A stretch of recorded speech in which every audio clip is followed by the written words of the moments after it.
إن الحمد لله نحمده ونستعينه ونستغفره ونعوذ بالله من شرور أنفسنا ومن سيئات أعمالنا من يهده الله فلا مضل له ومن يضلل فلا هادي له وأشهد أن لا إله إلا الله وحده لا شريك له وأشهد أن محمدًا عبده ورسوله أما بعد فإن خير الحديث كتاب الله وخير الهدي هدي محمد صلى الله عليه وسلم وشر الأمور محدثاتها وكل محدثة بدعة وكل بدعة ضلالة وكل ضلالة في النار.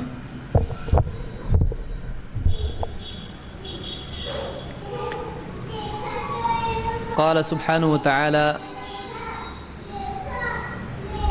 كنتم خير أمة أخرجت للناس تأمرون بالمعروف وتنهون عن المنكر وتؤمنون بالله.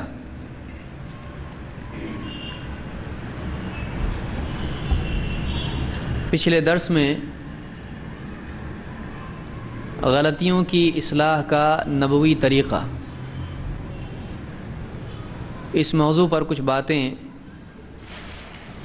قرآن و سنت کی روشنی میں ہم نے دیکھی تھیں. آج اسی موضوع کا بچا ہوا حصہ اور کچھ اور اصول جو اللہ کے نبی صلی اللہ علیہ وسلم کی زندگی سے ہم کو ملتے ہیں، ان اصولوں میں ہم غور کرنے کی کوشش کریں گے. ہر انسان سے زندگی میں غلطیاں ہوتی ہیں. کبھی وہ غلطی دنیاوی ہوتی ہے، کبھی دینی. کبھی غلطی چھوٹی ہوتی ہے، کبھی غلطی بڑی ہوتی ہے. کبھی ایسا ہوتا ہے کہ غلطی کرنے والے کو اس کا علم ہوتا ہے کہ وہ کیا کر رہا ہے، کبھی علم نہیں ہوتا ہے. کبھی ایسا ہوتا ہے کہ غلطی کرنے والا سماج میں عزت دار انسان ہوتا ہے، بڑا ہوتا ہے. کبھی کوئی عام آدمی ہوتا ہے، کبھی ہم سے چھوٹا ہوتا ہے، ہمارا ماتحت ہوتا ہے. اگرچہ یہ ایک ہی عمل دکھائی دیتا ہے کہ غلطی کی اصلاح کی جائے، غلطی پر ٹوکا جائے، لیکن ماحول کے بدلنے سے، اشخاص کے بدلنے سے اور حالت کے بدلنے سے اس کی اصلاح کے طریقے اور اس کے سلسلے میں تمام تفاصیل کا معاملہ بدل جاتا ہے. کون سی چیز کس طرح سے کرنا ہے، اگر یہ آدمی کو نہ معلوم ہو کہ کس کی غلطی کی اصلاح کس طریقے سے کرنی چاہیے، اگر اس کا انسان کو علم نہ ہو تو بہت ممکن ہے کہ وہ اصلاح کرنے کی نیت سے کوشش تو کرے، لیکن بجائے اصلاح ہونے کے مزید فساد بڑھ جائے، بگاڑ بڑھ جائے، سماج میں اور زیادہ خرابی پیدا ہو جائے. ویسے ہی جیسے کسی انسان کے پاؤں میں کوئی کیل، کانٹا یا شیشے کا، کانچ کا ٹکڑا پھنس گیا ہے، گھس گیا ہے. اب اگر اس کو نکالنے کا طریقہ صحیح ڈھنگ سے معلوم نہیں ہے تو بہت ممکن ہے کہ وہ اپنے غلط انداز کی وجہ سے زخم کو اور بڑھا دے، نقصان زیادہ ہو جائے. تو جس کو آپریشن کرنا آتا نہیں ہے، اگر اس کے ہاتھ میں آپ سارے اچھے سے اچھے اوزار بھی دے دیں، ہتھیار دے دیں، سارے اپیریٹس اس کے دے دیں، اور بڑے سے بڑا اسپتال ہو، لیکن اس کو آپریشن کرنا آتا نہیں ہے، تو آپ مریض کے جنازے کا انتظام پہلے سے ہی شروع کر سکتے ہیں، کیونکہ نتیجہ برا ہوگا. عمل اگرچہ اچھا ہے، لیکن ہر عمل کے قاعدے اور ضابطے ہوتے ہیں. ہمارے بہت سارے حضرات اصلاح کرنے کی فضیلت کو سنتے ہیں، اس کی اہمیت کو سمجھتے ہیں، اور چاہتے ہیں کہ معاشرے میں اصلاح ہو، برائیاں دور ہوں، لیکن جیسے تیرنے کا ایک طریقہ ہے، صرف پانی میں کودنا کافی نہیں ہے، اس کو تیرنا آنا چاہیے۔ کوئی آدمی ڈوب رہا ہے پانی میں، اب اس کے دل میں ہمدردی پیدا ہو گئی کہ بیچارہ ڈوب رہا ہے، کچھ کرنا چاہیے۔ اب جوش میں آ کے ہمدردی کے جذبے کے تحت ایمان کی قوت کے ساتھ کود گیا پانی میں کودنے کے بعد یاد آیا مجھ کو تو تیرنا آتا نہیں ہے۔ اب بتائیے اب چلانے والے کتنے ہو جائیں گے؟ ایک نہیں، دو ہو جائیں گے۔ تو ایک اصول آپ یاد رکھیں کہ کسی بھی کام کو کرنے کے لیے صرف اس کام کے کرنے کا جذبہ کافی نہیں ہے، بلکہ اس جذبے کے ساتھ ساتھ اس کام کے کرنے کا سلیقہ بھی آدمی کے پاس ہونا چاہیے۔ یہ بہت اہم چیز ہے، اس کو یاد رکھیں۔ ہمارے بہت سارے بھائی دعوت، اصلاح، تبلیغ، تنقید، مناظرہ اور بہت ساری چیزیں ہیں، اس کے سلسلے میں ان کے دل میں جذبات امڑ آتے ہیں، دین کی مدافعت، دین کی حفاظت، دین کی اشاعت، اس کے جذبات دل میں پیدا ہو جاتے ہیں، لیکن بعد میں ہوتا ہی ہے کہ عمل صحیح طرح سے کرنے کی بجائے آدمی اس میں غلطی کرتا ہے، نقصان کر دیتا ہے۔ اس لیے یہ بات یاد رکھیں کہ ہم دیکھیں کہ اللہ کے نبی صلی اللہ علیہ وسلم کے زمانے میں جب کسی سے کوئی غلطی ہوتی تھی، جب کوئی معاملہ ایسا پیش آتا تھا، تو آپ صلی اللہ علیہ وسلم کا طریقہ اس کی اصلاح کا کیا تھا؟ پچھلے دروس میں ہم نے کچھ باتیں دیکھی تھیں، آج اسی سے آگے ہم اس موضوع سے یعنی آگے بڑھتے ہوئے اس کا سلسلہ ہم جاری رکھیں گے۔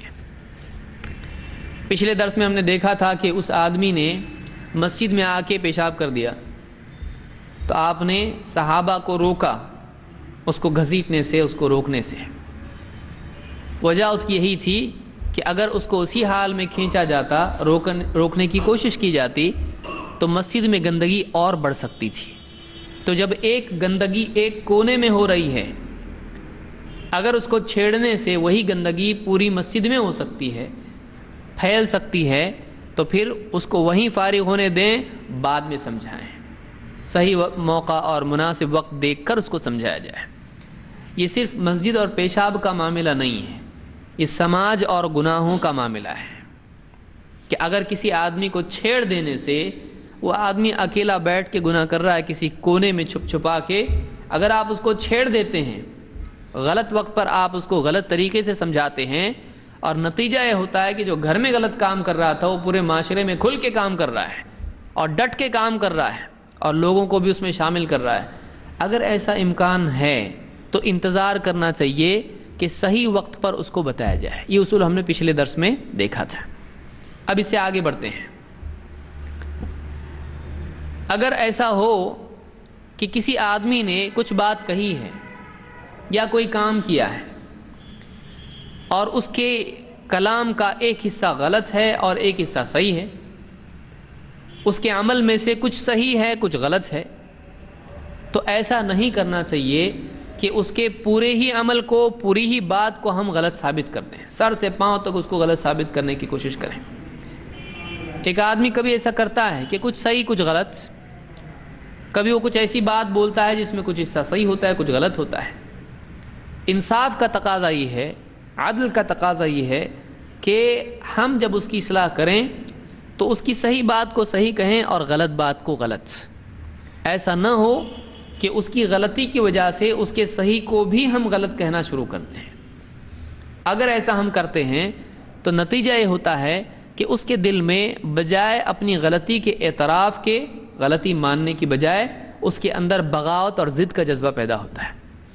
وہ یہ دیکھتا ہے کہ فلاں صاحب نے مجھ کو ڈانٹا، ایسا کہا اور میری صحیح بات کو بھی غلط کر دیا، ان کی بات میں نہیں مانوں گا۔ اس لیے کسی کی اگر کوئی صحیح بات ہے تو ضد میں آ کر، غصے میں آ کر اس کی غلط کی وجہ سے اس کے صحیح کو بھی غلط نہیں کہنا چاہیے۔ بہت ساری جماعتیں ہیں، بہت سارے افراد ہیں، اب بیانات میں بعض اوقات بہت ساری باطل باتیں ان کی زبان سے نکلتی ہیں، بہت ساری ان کی کوششیں ہوتی ہیں جن میں غلط بھی ہوتا ہے۔ اب کوئی آدمی ہم سے پوچھے کہ ان کا یہ کیسا ہے، اب ہم کہیں پورا کا پورا غلط ہے، وہ آدمی نہیں مانے گا، وہ کہے گا نہیں ان کی یہ بات تو صحیح ہے، یہ بات غلط ہو سکتی ہے لیکن یہ بات صحیح ہے، تو وہ دفاعی پوزیشن میں چلا جاتا ہے۔ لیکن اگر آپ یوں کہیں کہ ٹھیک ہے یہ بات تو صحیح ہے لیکن یہ بات غلط ہے، تو واقعی وہ آدمی بھی محسوس کرتا ہے کہ انہوں نے انصاف کے ساتھ، عدل کے ساتھ بات کی ہے، انہوں نے صحیح کو صحیح کہا، غلط کو غلط کہا، تو وہ بھی ماننے لگ جاتا ہے۔ لیکن اگر آپ یوں کہیں کہ نہیں ان کا تو سر سے پاؤں تک سب غلط ہے، شروع سے آخر تک سب غلط ہے، تو کوئی بھی آدمی سوچتا ہے ایسا کوئی بھی زمین پہ نہیں ہوتا اس کا کچھ بھی صحیح نہیں ہو، اور یہ لوگ ضدی لوگ ہیں، یہ لوگ صحیح کو بھی غلط کہتے ہیں۔ تو اس لیے یہ اصول زندگی میں یاد رکھیں، یہ نہیں کہ آپ کہیں کہ فلاں صاحب بہت اچھے ہیں، فلاں صاحب بہت اچھے، اپنی طرف سے کسی بدعتی کی تعریف کرنا، اس کی تعظیم کرنا، اس کو اپنی زبان سے ایسے انداز میں اس کا ذکر کرنا کہ لوگوں کے دل میں اس کی قدر و منزلت پیدا ہو جائے، یہ بھی غلط ہے۔ زبردستی آپ خوشامد کسی کی نہ کریں، لیکن کبھی ایسا موقع آ جائے کہ آپ کے سامنے کسی کی کوئی بات آئے اور آپ کو اس پر فیصلہ دینا ہو، تو آپ صحیح کو صحیح کہیں اور غلط کو غلط، دونوں میں فرق یاد رکھیں، ورنہ آپ شروع ہو جائیں کہ سب لوگ یہ کتنے اچھے لوگ ہیں، ہاں یہ غلط ہے، یہ کتنے اچھے لوگ ہیں، یہ کتنا اچھا عالم صاحب ہے، اگرچہ شرک کرتا ہے، کفر کرتا ہے، لیکن کتنے اچھے اخلاق والا ہے۔ تو آپ اپنی طرف سے کسی کی تعریف شروع نہ کرتے ہیں، لیکن اگر فیصلے کا موقع آئے، ججمنٹ کا موقع آپ کو آئے اور کوئی آپ سے پوچھے، تو آپ انصاف کے ساتھ، عدل کے ساتھ بتائیں، اور پھر مجموعی فتویٰ جو اس کے اوپر ہوتا ہے، ان وجوہات کی بنا پر اگرچہ کچھ چیزیں اچھی ہیں لیکن فائنل آؤٹ پٹ غلط ہے، اس لیے یہ غلط ہے، یہ اور بات ہے، یہ بھی یاد رکھیں۔ آپ دیکھیں ربیع بنت معوذ رضی اللہ تعالیٰ عنہ فرماتی ہیں، دخل علی النبی صلی اللہ علیہ وسلم غداۃ بنی علیہ، میرے نکاح کے دن صبح سویرے یعنی اگلے دن میرے پاس اللہ کے نبی صلی اللہ علیہ وسلم ہمارے ہاں تشریف لائے، فجلس علی فراشی کمجلسک منی، انہوں نے راوی سے کہا کہ جیسے تم بیٹھے ہوئے اس وقت میں، ویسے اللہ کے نبی صلی اللہ علیہ وسلم آ کر یہاں پر بیٹھے، اس بستر پر بیٹھے، اس فراش پر، اس بچھونے پر بیٹھے۔ وجویریات یضربن بالدف، کچھ بچیاں تھیں جو دف بجا کر کچھ گیت گا رہی تھیں، کچھ اشعار کہہ رہی تھیں۔ یندبن من قتل من آبائہن یوم بدر، اور وہ اپنے اشعار میں بدر کے دن، ان کے بدر کی جنگ میں جو مسلمان شہید ہوئے تھے ان کی تعریف میں کچھ اشعار کہہ رہی تھیں۔ حتی قالت جاریہ، یہاں تک کہ ایک جاریہ نے، ایک بچی نے یوں کہا، وفینا نبی یعلم ما فی غد، اور ہمارے درمیان ایک ایسا نبی موجود ہے جو کل کیا ہوگا جانتا ہے۔ یعلم ما فی غد، غد کا، کل کا علم رکھتا ہے، غیب کا علم رکھتا ہے۔ فقال النبی صلی اللہ علیہ وسلم، اس پر اللہ کے نبی صلی اللہ علیہ وسلم نے فرمایا، لا تقولی ہکذا، ایسا مت کہہ، وقولی ما کنتی تقولین، ہاں جو پہلے کہتی رہی تھی، جو اشعار تو نے پہلے کہے تھے وہ کہتی رہے، یہ مت کہہ۔ اور ایک روایت میں، یہ بخاری کی روایت تھی، ترمذی کے الفاظ ہیں، آپ نے کہا اسکتی عن ہذہ، یہ جو تو کہہ رہی تھی چپ ہو جا، یہ مت کہہ۔ وقول الذی کنتی تقولین قبلہا، ہاں اس سے پہلے جو کہہ رہی تھی وہ کہتی رہے۔ ابن ماجہ کے الفاظ ہیں، اما ھذا فلا تقولوہ، یہ جو الفاظ ہیں کہ ہمارے درمیان ایک نبی ہے جو غد کا، کل کا علم رکھتا ہے، یہ مت کہو۔ کیوں؟ ما یعلم فی غد الا اللہ، کل کیا ہوگا، کل میں کیا ہے، یہ اللہ کے سوا کوئی نہیں جانتا ہے۔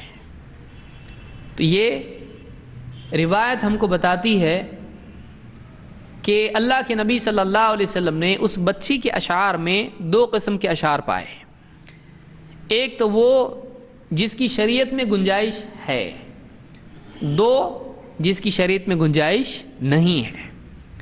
اب آپ صلی اللہ علیہ وسلم نے کیا کہا؟ یہ نہیں کہا بند کرو یہ سب، لپیٹو تمہارا، چلے جاؤ یہاں سے، ایسا نہیں کہا، بلکہ آپ نے کیا کیا، آپ نے جتنا حصہ جائز تھا آپ نے اس کی تائید کی، اور جو جائز نہیں تھا آپ نے کہا یہ مت کہو۔ تو کبھی ایسا ہوتا ہے کہ کوئی انسان کوئی کام کرتا ہے جس کا کوئی حصہ صحیح ہوتا ہے، کوئی حصہ غلط ہوتا ہے، آپ آؤٹ رائٹ پورے کو ریجیکٹ کر دیں، اس کو ڈسکریج کر دیں، اس کا حوصلہ توڑ دیں، تو وہ عمل سے ہی رک جاتا ہے۔ ایک آدمی مثال کے طور پر نماز پڑھ رہا ہے، کبھی آتا نہیں تھا نماز کے لیے، اب نماز میں ایک آدھ غلطی کر دی اس نے، باقی نماز صحیح پڑھی، آپ نے ڈانٹ دیا اس کو، نماز پڑھنے آتی نہیں، چلے آتے ہیں نماز پڑھنے کے لیے، پہلے سیکھنے نہیں آتا، اب وہ ڈسکریج ہوگا، اگلی مرتبہ سے یا تو نماز ہی نہیں پڑھے گا یا تو دوسری مسجد میں چلا جائے گا۔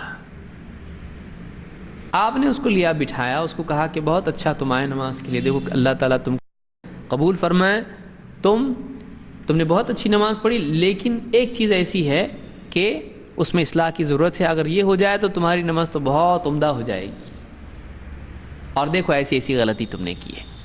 اب کیا کیا آپ نے، اس کو انکریج کیا، اس کی حوصلہ افزائی کی، اس کی صحیح بات کو آپ نے اور اس کی ہمت بڑھائی، اور ایک غلطی تھی آپ نے اس غلطی کی اصلاح بھی کر دی، تو وہ آدمی آپ کی غلطی بتانے کی طرف دھیان نہیں دے گا، آپ کی حوصلہ افزائی کی طرف دیکھے گا، اور ساتھ ہی اپنی اصلاح بھی کر لے گا۔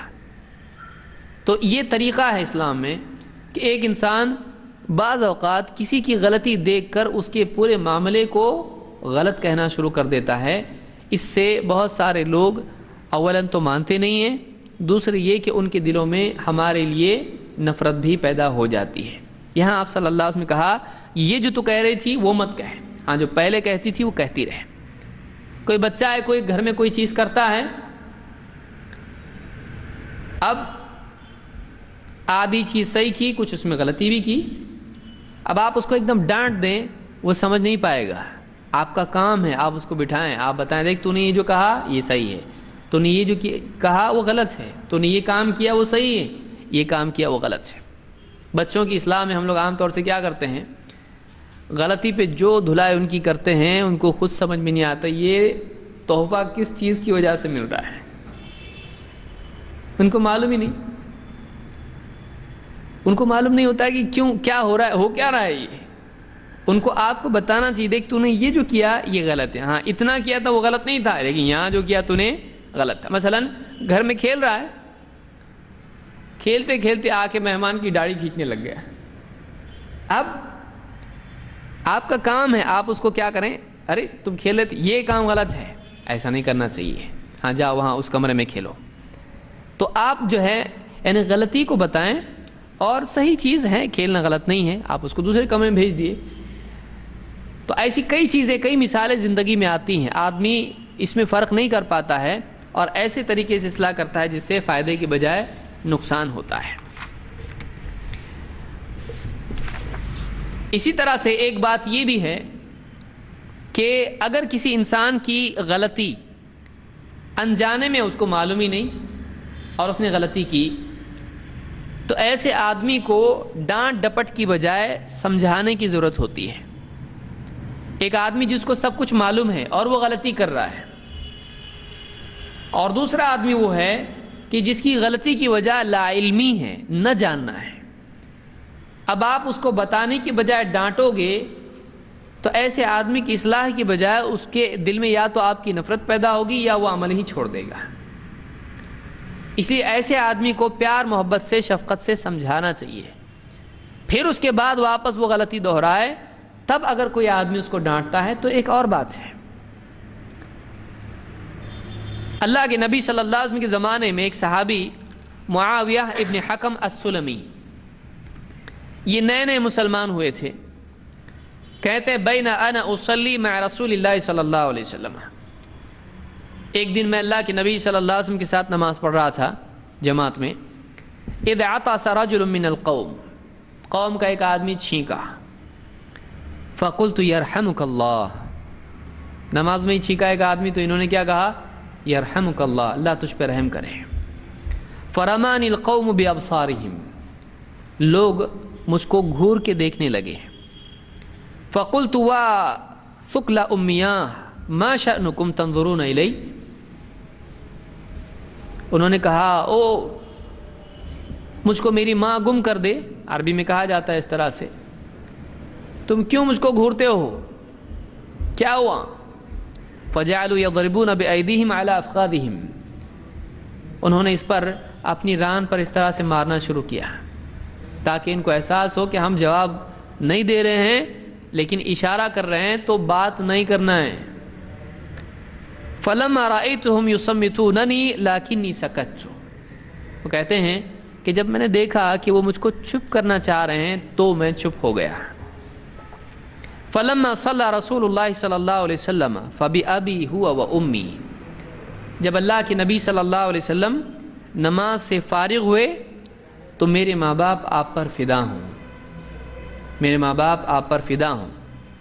ما رأیت معلما قبلہ ولا بعدہ احسن تعلیما منہ، میں نے آپ سے پہلے یا آپ کے بعد آپ سے اچھا تعلیم دینے والا نہیں دیکھا، میں نے ایسا کوئی آدمی ملا ہی نہیں مجھ کو جس نے اتنے اچھے انداز سے تعلیم دی ہو، نہ آپ کے پہلے نہ آپ کے بعد۔ فواللہ، اللہ کی قسم، ما قہرنی ولا ضربنی ولا شتمنی، اللہ کی قسم نہ آپ نے مجھ کو ڈانٹا، نہ آپ نے مجھ کو پیٹا، نہ آپ نے مجھ کو برا کہا۔ آپ نے ڈانٹا بھی نہیں، گھور کے بھی نہیں دیکھا مجھ کو، قہرا نہیں، اور نہ آپ نے مجھ کو میری پٹائی کی، نہ آپ نے مجھ کو برا بھلا کہا۔ قال ان هذه الصلاة لا يصلح فيها شيء من كلام الناس، آپ نے کہا دیکھو یہ جو نماز ہے، اس نماز میں دنیا کی باتیں کرنا، لوگ جو عام طور سے باتیں کرتے ہیں، ایسا نہیں کیا جاتا ہے، اس میں لوگوں کی باتیں نہیں چلتی ہیں۔ انما هو التسبیح والتکبیر وقراءۃ القرآن، نماز میں جو کچھ کہنا ہے وہ کیا ہے؟ تسبیح ہے، تکبیر ہے اور قرآن کی قرأت ہے، نماز میں یہی چلتا ہے، بات چیت نہیں چلتی ہے۔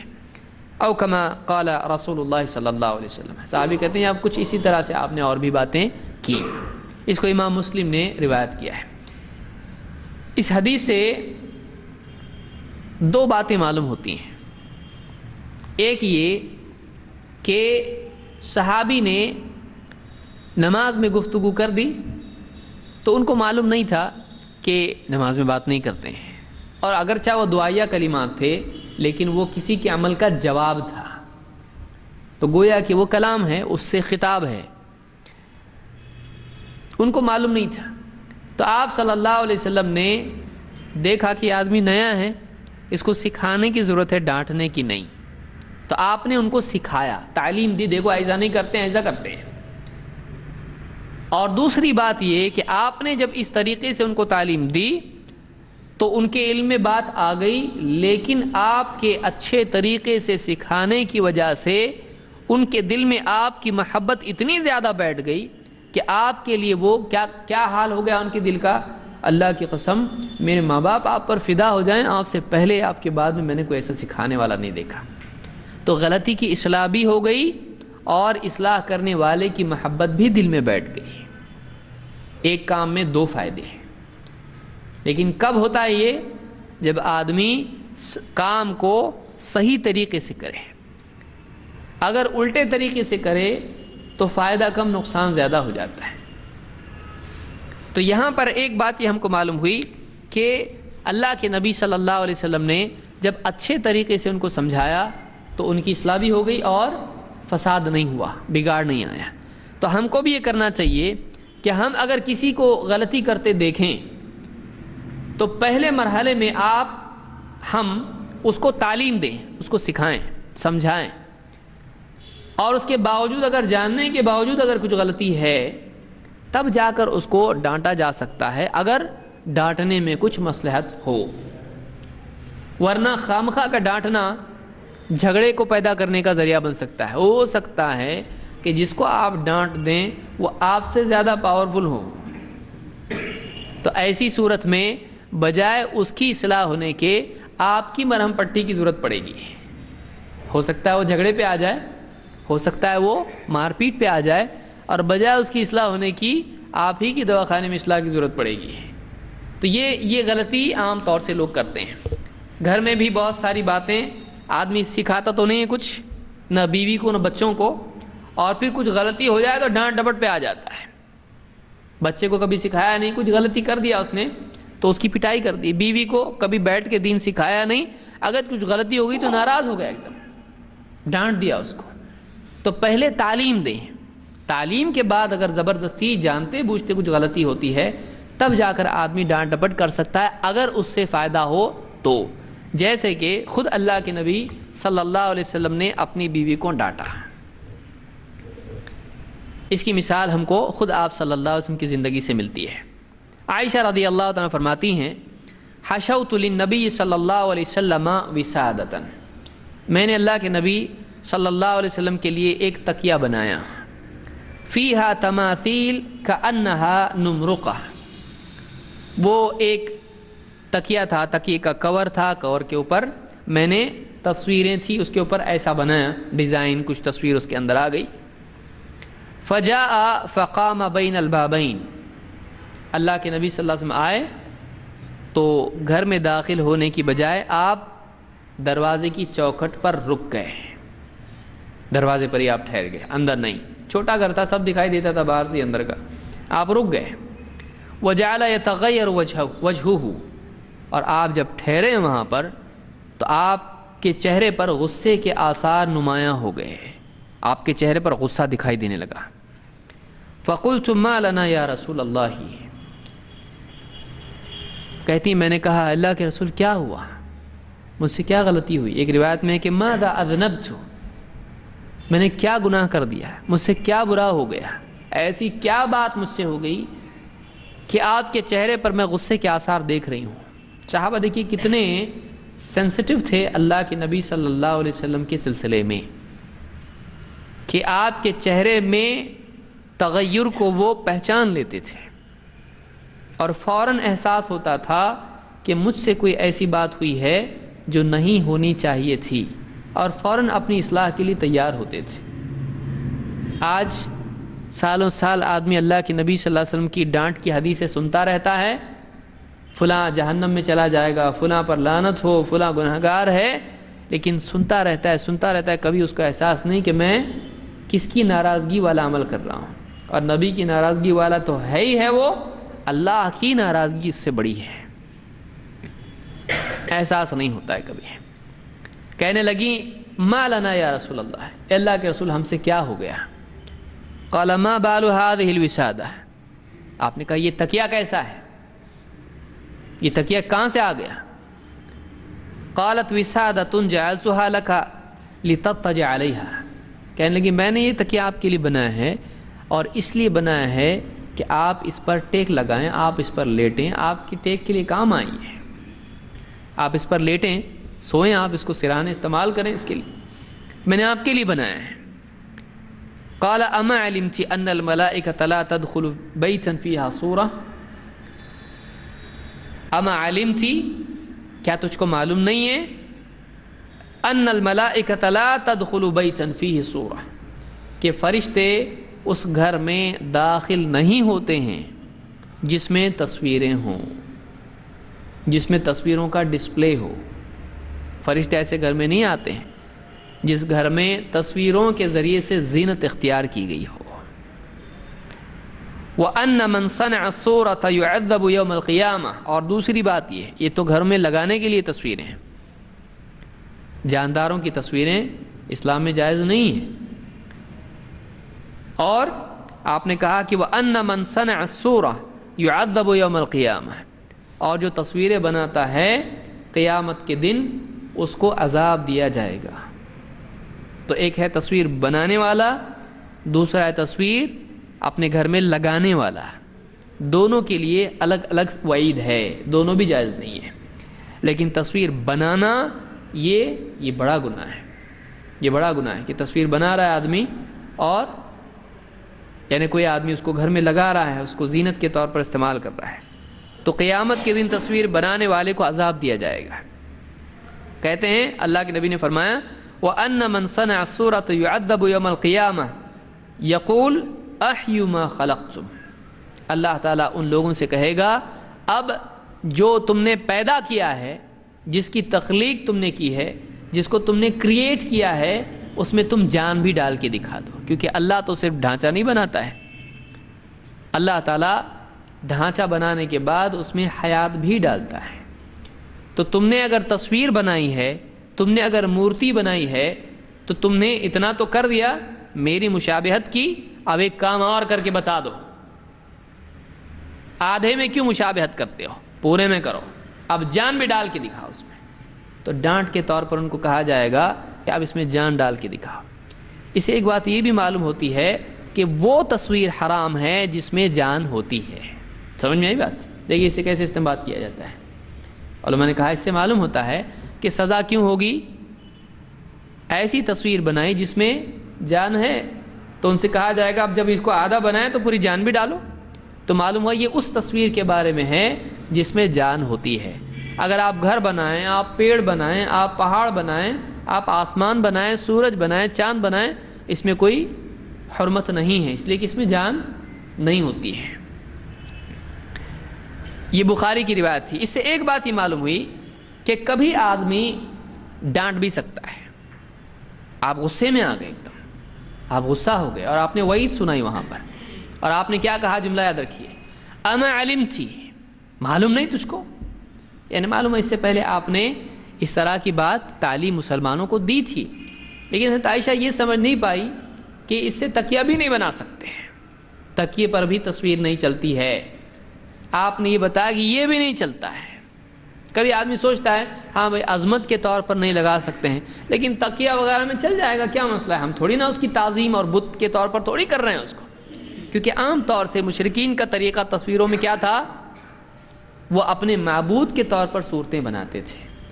تو حضرت عائشہ نے معبود کے طور پر تو نہیں بنایا تھا، انہوں نے بس ایک تصویر بنا دی، اس کو تکیہ بنا دیا اس کا۔ آپ نے کہا یہ بھی نہیں چلے گا، وجہ اس کی کیا ہے آپ نے یہاں پر بتائی کہ جان ڈالنے کے لیے کہا جائے گا، تو جان والی تصویریں نہیں چلتی ہیں۔ تو آپ کے گھر کا معاملہ ہے، بیوی ہے، اور آپ یعنی ڈانٹنے کے بعد کہیں جائیں گے نہیں۔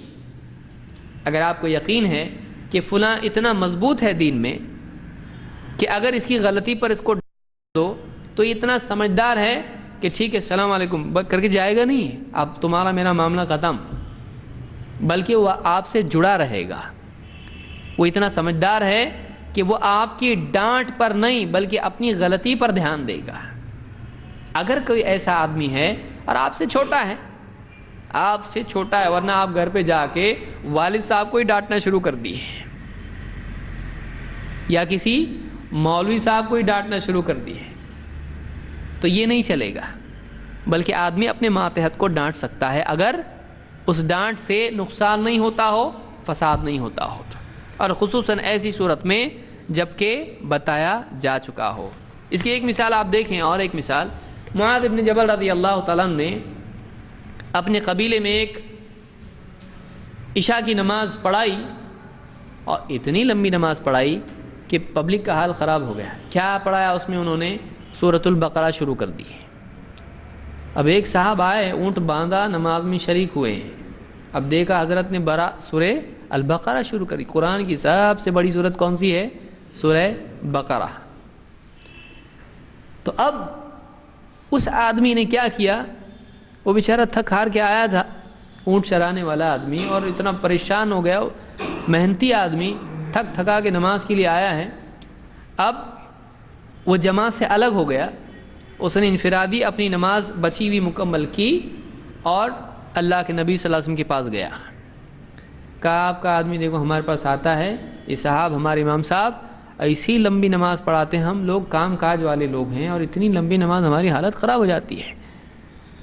صحابی کہتے ہیں کہ اللہ کے نبی صلی اللہ علیہ وسلم نے حضرت معاذ کو بلایا، اور واعظ میں نصیحت کرتے وقت اتنا غصے میں نے اللہ کے نبی صلی اللہ علیہ وسلم کو کبھی نہیں دیکھا تھا۔ امام البخاری نے اس کو ذکر کیا اپنی صحیح میں کتاب العلم میں، کہ واعظ میں غصہ کر سکتے ہیں کہ نہیں، ڈانٹ سکتے ہیں کہ نہیں۔ اور آپ نے کہا افتان انت یا معاذ، اے معاذ تو فتنہ پیدا کرتا ہے، کیا تو لوگوں کو فتنے میں ڈالتا ہے دین کے بارے میں، کریں کہ نہیں کریں ایسا بناتا ہے، ان کو ایسی پوزیشن میں ڈالتا ہے کہ نماز پڑھنا کہ نہیں پڑھنا ہم نے۔ ایسی نماز پڑھنا کہ نہیں پڑھنا، تو لوگوں کو فتنے میں ڈالتا ہے۔ کیا یہ صورت نہیں ہے؟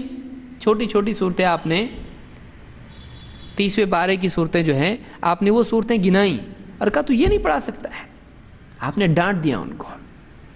تو کبھی ایسا ہوتا آپ کو معلوم ہے یہ کہیں نہیں جائے گا، اتنا پختہ ہے، اتنا وفادار ہے، اتنا سمجھدار ہے کہ اگر اس کو ڈانٹ بھی دوں تو یہ کہیں نہیں جائے گا۔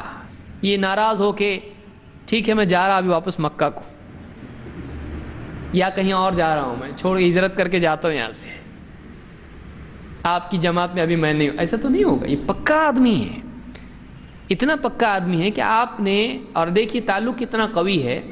ایک مرتبہ آپ صلی اللہ علیہ وسلم نے حضرت معاذ کا ہاتھ میں لیا اور کہا کہ اے معاذ میں تم سے محبت کرتا ہوں، اور نماز کے بعد یہ کلمات کبھی چھوڑنا مت۔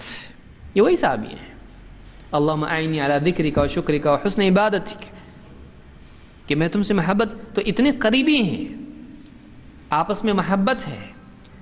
تو ایسا آدمی اگر کوئی ہے جس کے بارے میں آپ کو پورا کانفیڈنس ہے کہ اگر اس کی غلطی پر آپ ڈانٹ دیتے ہیں، اور یہ سمجھدار آدمی ہے، ایسا بھی نہیں کہ انجان آدمی ابھی آیا ہے، نہیں، پکا آدمی، اتنا پکا کہ لوگوں کی ہدایت کے لیے، تعلیم کے لیے بھیجا ہے اگر، تو معاذ بن جبل کو بھیجا ہے نا، تو ایسی قوم کے پاس جا رہا ہے جو اہل کتاب ہیں، سب سے پہلی چیز ان کو بتانا لا الہ الا اللہ، پھر نماز، پھر زکوٰۃ، تو اتنے پکے ہیں کہ عالم ہیں۔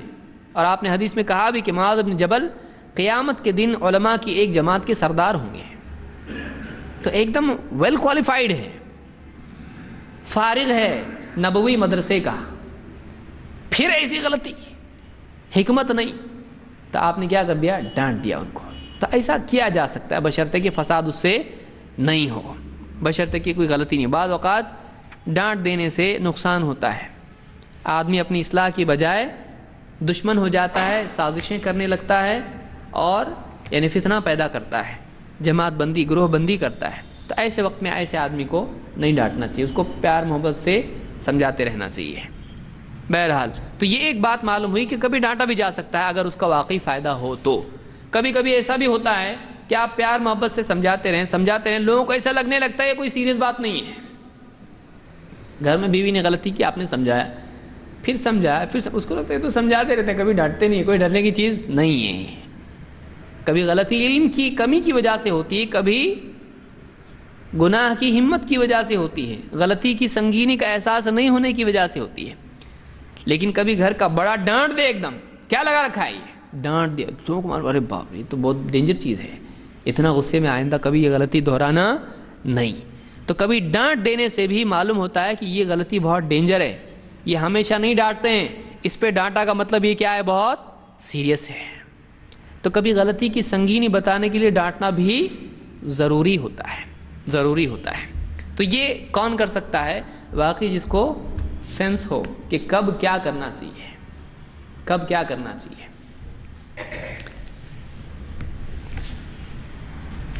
دیکھیے آدمی کو زمین کھودنے کے اعتبار سے پودا لگانے کے لیے کیا استعمال کرنا ہے، کلہاڑی استعمال کرنا ہے یا نہیں، اور پیڑ کاٹنے کے لیے کیا استعمال کرنا ہے، کدال استعمال کرنا ہے کہ نہیں۔ سمجھ رہے ہیں؟ الٹا ہو گیا یہ، پیڑ کاٹنے کے لیے کیا لگتا ہے؟ کلہاڑی، اور زمین کھودنے کے لیے کیا لگتا ہے؟ سب کلہاڑی بول رہے ہیں، کدال لگتی ہے۔ تو جو جہاں استعمال کرنا ہے اگر وہاں استعمال کریں گے تو فائدہ ہوگا، اگر ادھر کا ادھر استعمال کریں گے تو مصیبت ہو جائے گی۔ تو کیا کہاں استعمال کرنا ہے ایک آدمی کو معلوم ہونا چاہیے، کون سا طریقہ کہاں اپلیکیبل ہے۔ اور آگے آئیے، غلطیوں کی اصلاح میں ایک آدمی بعض اوقات یہ سمجھتا ہے کہ بڑوں کی غلطی ہوتی ہے، بچوں کی غلطی نہیں، ارے ابھی تو بچہ ہے، ہمارا گڈو ابھی بچہ ہے۔ اب بچہ جب بڑا ہوتا ہے تو اس کو بچہ بنا دیتا ہے وہ، کیونکہ بہت سارے بچے بچپن میں اگر ان کی اصلاح نہیں کی جائے تو بعد میں ماں باپ کو خون کے آنسو بہانے پڑتے ہیں، اور ان آنسوؤں سے زندگی نہ بدلتی ہے نہ بچے کی اصلاح ہوتی ہے۔ بچپن ہی سے بچوں کی غلطیوں پر ان کو ٹوکتے رہنا چاہیے تاکہ ان کو معلوم ہو کہ ہم جو کر رہے ہیں وہ غلط ہے۔ ماں باپ کا معاملہ عجیب ہے، کہ بعض اوقات چھوڑ دیتے ہیں تو چھوڑ ہی دیتے ہیں، اور جب اصلاح پر آتے ہیں تو توڑ دیتے ہیں، یا تو چھوڑو یا تو توڑو، بیچ میں کچھ نہیں کہ غلطیوں پر غلطیاں بچہ کرتا جائے، ٹائم نہیں ہے اس لیے اس کی اصلاح نہیں کر رہا ہے، اور ایک دن پورا ٹوٹل مار کے پورا اکاؤنٹ کلیئر کر دیتا ہے۔ بچہ سوچتا ہے میں تو بس باہر جا رہا تھا، اتنی دھلائی، بغیر پوچھے گھر کے باہر قدم رکھا، اس سے پہلے 50 بار گیا ہوں، کبھی کہا نہیں کچھ، اور آج بس ایک قدم گھر سے باہر رکھا، ادھر آ، کہاں جا رہا ہے؟ باہر، پوچھا نہیں، دے دنا دن دھلائی اس کی۔ بولا ایسی کیا غلطی ہے؟ اس سے بڑی بڑی غلطیاں میں نے کی ہیں، کبھی ٹوکا نہیں، لیکن بس باہر چلا گیا میں، اور اس سے پہلے بھی گیا ہوں تو آج پیٹا۔ وہ کنفیوز ہو جاتا ہے کہ کیا ہے مطلب ہے، اس کو سمجھ میں نہیں آتا، اور بہت زیادہ پٹائی سے اس کے دل میں پیدا ہوتا ہے یہ ظالم ہے، چھوٹی غلطی پر انہوں نے زیادہ پٹائی کی میری، اور وہ باغی بن جاتا ہے، پھر چھپ کے غلطیاں کرتا ہے اور آپ کو بتاتا نہیں کہ وہ کیا کر رہا ہے، چوری چھپے غلطیاں کرنے لگتا ہے۔ کیوں؟ اس لیے کہ آپ نے اس کا اعتماد ختم کر دیا، اس کو لگتا ہے کہ یہ ظالم ہے، یہ عدل نہیں کرتے ہیں، یہ چھوٹی غلطی پر زیادہ پٹائی کر دیتے ہیں۔ تو بچوں کی غلطیوں پر ان کو برابر اس وقت ٹوکنا چاہیے اور بتانا چاہیے کہ یہ غلط ہے اور کیوں غلط ہے، ایگزیکٹلی کیا غلط ہے ان کو بتانا چاہیے۔ بہت سارے لوگ بچوں کی پٹائی کرتے ہیں تو ان سے سوالات پوچھتے رہتے ہیں، ایسا کرتا ہے پھر پٹائی، ایسا کرے گا پھر پٹائی۔ ان کو بتانا ہے تم نے یہ کیا، دیکھو اسلام میں نہیں چلتا ہے، گالی دی تم نے، گالی بری چیز ہے، تم نے بغیر اجازت کے پڑوس سے کوئی چیز تم اٹھا کے لے آئے، یہ چوری ہے، تم نے فلاں کے بچے کو دھکیل دیا، اپنے ساتھ کھیلنے والوں کے ساتھ ایسا نہیں کرتے ہیں، تم نے دوسرے کی چیز چھین کے توڑ دی، یہ اس کی تھی، تم نے توڑا، نقصان کیا، نقصان نہیں کرنا پڑتا ہے دوسروں کا، کھیل میں ایسا نہیں کرتے ہیں، غصے میں آ کے نہیں کرنا چاہیے، بہت ساری چیزیں ایسی ہیں۔ تو اس کو آپ ایجوکیٹ کریں، اور پھر اگر وہ اس کے باوجود کرتا ہے جان بوجھ کے تو کبھی سزا بھی دیں اس کو۔ اسی لیے آپ دیکھیے اللہ کے نبی صلی اللہ علیہ وسلم نے کیا کہا، بچے کو نماز سکھاؤ، نماز کا حکم دو، کب؟ جب وہ 7 سال کا ہو جائے، پھر اس کے لیے بفرنگ ٹائم کتنا ہے؟ 3 سال کا، ٹریننگ ٹائم 3 سال کا ہے، اس کے ٹائم دو، اس کو مہلت اس کے لیے 3 سال کی ہے۔ پھر 10 سال کا جب وہ ہو جائے اور پھر بھی نماز نہیں پڑھتا ہے تو پھر اس کو مارو، یعنی اس کو آپ نے پہلے سکھانا ہے، پہلے مارنا ہے پھر سکھانا ہے، یہ قاعدہ ہے نہیں، پہلے سکھانا ہے، پھر بھی اگر سکھانے کے بعد اتنی مدت گئی ہے نماز نہیں پڑھتا ہے، پھر اگر نہیں پڑھے گا 10 سال کا تو اب آپ نے اس کی پٹائی کرنا ہے۔ ہم پہلے سکھاتے نہیں ہیں اور پھر بعد میں اچانک ایک دن اس کو مار پیٹ شروع کر دیتے ہیں اور بیوی کو بھی اس دن ڈانٹ دیتے ہیں، سکھانے نہیں آتا اس کو، بولے کہ آپ کا بھی تو کام ہے، آپ کو بتانے نہیں آتا ہے، آپ نے ہم کو کدھر سکھایا جو میں اس کو سکھاؤں؟ روزانہ میرا تو کپڑے اور برتن اور کھانے اور اسی میں ٹائم جاتا ہے، وہ نہیں ملے تو آپ کے اندر جن آ جاتا ہے، پڑھنے کو ٹائم کدھر ہے؟ مجھ کو تو بستر پر پڑھنے کے لیے ٹائم نہیں ملتا ہے دن بھر میں، یہ پڑھنے کے لیے کب ملے گا؟ تو آپ ہی کی خاطر یہ اتنی مصیبت آئی ہے، آپ ہی کی وجہ سے تو ہم پڑھتے نہیں ہیں، سنتے نہیں، نہ درس سننے کے لیے ٹائم ہے، نہ ہم کو قرآن پڑھنے کے لیے ٹائم ہے، نہ کچھ پڑھنے کے لیے، تو ان کو پڑھانے کے لیے کہاں سے ٹائم آئے گا؟ ہم سوچیں ہمارے گھروں کا حال کیا ہے، اس کا ذمہ دار کون ہے؟ اس کا ذمہ دار کون ہے؟ اگر چائے میں شکر نہ ہو، غلطی سے بھول جائے تو آپ بتائیے کیا حال ہوتا ہے بیوی کا، کیا کرتا ہے شوہر؟ تو چائے میں شکر نہیں ہو تو اتنا غصہ، اور گھر میں نماز نہیں ہو تو، گھر میں نماز نہیں رہے تو بھی چلتا ہے، پر چائے میں شکر ہونا چاہیے، کھانے میں نمک ہونا چاہیے، کھانے میں نمک ہے کم ہو تو، اور بیوی ایک وقت کی نماز پڑھے اور ایک کم کر دے تو نماز کم کی چلے گا، نمک کم نہیں کرنا چاہیے تجھے۔ اوہ دیکھیے کتنا بڑا قاعدہ ہے، اسی کا نتیجہ ہے کہ گھروں میں دنیوی اعتبار سے بھی بگاڑ آتا ہے اور برکت گھروں کی اڑ جاتی ہے، پھر خوب کما رہے ہیں حضرت، بھاگ دوڑ کر کے لا رہے ہیں ڈال رہے ہیں، لا رہے ڈال رہے، کہاں ہے سراغ وہ گھر میں سمجھ میں نہیں آ رہا، برکت نہیں گھروں کے اندر۔ اسی لیے صحابی سے اللہ کے نبی صلی اللہ علیہ وسلم نے کہا تھا کہ تم اپنی بچی ہوئی نماز فرائض کے علاوہ گھر میں پڑھو، اس سے تمہارے گھر میں اللہ خیر ڈالے گا، تم جاؤ گھروں میں تو سلام کرو، یہ تمہارے گھر والوں کے لیے خیر اور برکت کا ذریعہ ہے۔ ہمارے گھروں سے اعمال نکل گئے تو مالوں میں بھی نحوست اور بربادی پیدا ہو گئی. اعمال اگر نکل جائیں گے گھروں سے تو پھر برکت بھی نکل جائے گی، اس کو یاد رکھیے. تو بچوں کی تربیت کرنا چاہیے. ابو ہریرہ رضی اللہ عنہ کہتے ہیں کہ اخذ الحسین بن علی تمرۃ من تمر الصدقۃ فجعلها فی فیہ. حسن ابن علی حضرت علی کے بیٹے، اللہ کے نبی صلی اللہ علیہ وسلم کے نواسے، حضرت فاطمہ کے بیٹے، چھوٹا بچہ ہے، کھجور اٹھا کے منہ میں ڈال لی، لیکن وہ کھجور کون سی تھی؟ صدقے کی کھجور تھی، صدقے کی کھجور ہے. اور اہل بیت کے لیے، اللہ کے نبی صلی اللہ علیہ وسلم کے لیے اور آپ کے گھر والوں کے لیے صدقے کا مال کھانا حرام تھا. صدقے کا مال نہیں کھا سکتے ہیں، ہاں ہدیہ کھا سکتے ہیں، صدقہ نہیں. تو اب وہ صدقے کی کھجور کھا لی بچے نے. فقال رسول اللہ صلی اللہ علیہ وسلم کخ کخ، تھوک دے. کخ عربی زبان، ارے تھوک دے اس کو. ارمی بہا، ڈال دے اس کو نیچے، پھینک دے اس کو. اما علمت انا لا ناکل الصدقہ، تجھ کو معلوم نہیں ہے ہم صدقہ نہیں کھاتے ہیں، تجھ کو معلوم نہیں ہم صدقہ نہیں کھاتے ہیں. ایک چھوٹا بچہ، یہ بخاری اور مسلم دونوں میں روایت موجود ہے، ایک چھوٹا بچہ ہے، اس نے بچے کی جیب اس کا منہ ہوتا ہے، جو بھی ملا کھا لیا، جو بھی ملا کھا لیا. آپ کی دوائیں بھی ملے گی تو کھا لے گا. تو اس کو معلوم نہیں ہے، اس کو تمیز نہیں ہوتی ہے، اس کو ابھی تک کہ ججمنٹ نہیں ہے اس کے اندر. اب ہمارے سامنے اگر کچھ ایسا ہو جائے، کھا لے، آئندہ سے مت کھانا. ارے بچہ ہی ہے، بلکہ بعض لوگ تو کھا کوئی منع، ارے یہ کھا رہا ہے حرام ہے. ارے بچہ ہی تو ہے، بچے پہ شریعت ہے کہ قلم اٹھا لیا گیا اس پر سے. اللہ کے نبی صلی اللہ علیہ وسلم نے کیا کہا؟ تجھ کو معلوم نہیں ہم صدقہ نہیں کھاتے. تو ایک بچے کے لیے بھی خیال رکھا جائے کہ وہ کوئی ایسا کام نہ کرے جو اسلام میں نہیں ہے. کئی لوگ ہیں، بچے پورے گھر میں ننگے پھرتے ہیں،